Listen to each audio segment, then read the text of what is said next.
Now picture yourself standing on a battlefield, outnumbered, surrounded, facing an army twice your size.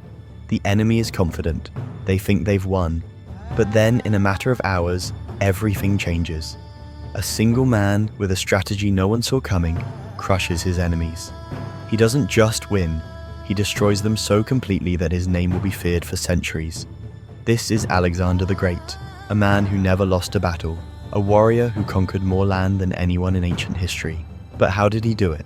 Was it just sheer luck, or did he have a secret formula for victory that no one else understood? Stay with me because today, we're breaking down the mind of history's most legendary general, his battle tactics, his fearless ambition, and the secrets behind his unstoppable army. Don't miss it. Hit that like button, make sure you're subscribed, and welcome to the family. Imagine leading an army across 11,000 miles, conquering empires, defeating kings, and building a legacy that still echoes through history, all before the age of 33. But there's a darker side to his rise. Was Alexander truly a hero, or was he a ruthless conqueror, leaving destruction in his wake?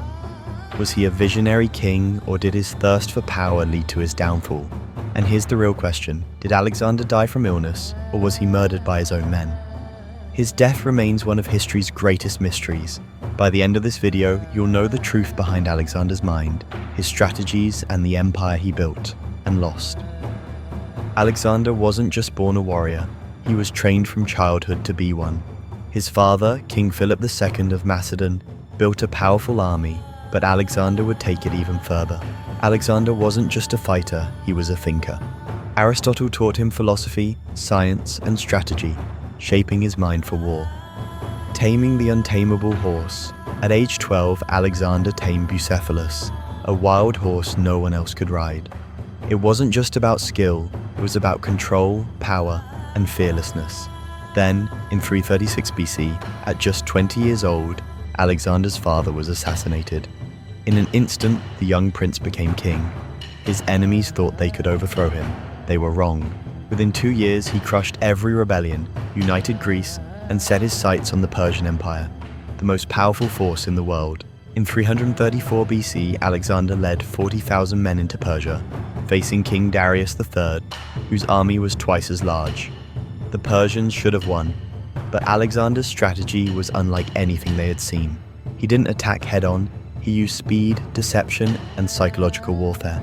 His cavalry struck from the sides, crushing the enemy between two forces. The decisive blow. Instead of fighting the army, Alexander targeted Darius directly, forcing the king to flee, humiliating him, and shattering Persian morale. Within 3 years, Alexander had conquered Persia's greatest cities, Babylon, Susa, and Persepolis. But he wasn't done, he wanted more. In 326 BC, Alexander reached India, where he faced King Porus, a warrior who commanded war elephants, massive beasts never seen by the Greeks. Alexander's men were terrified, but he didn't retreat. Instead, he adapted. While Porus expected a direct assault, Alexander waited for a monsoon storm to mask his army's movements.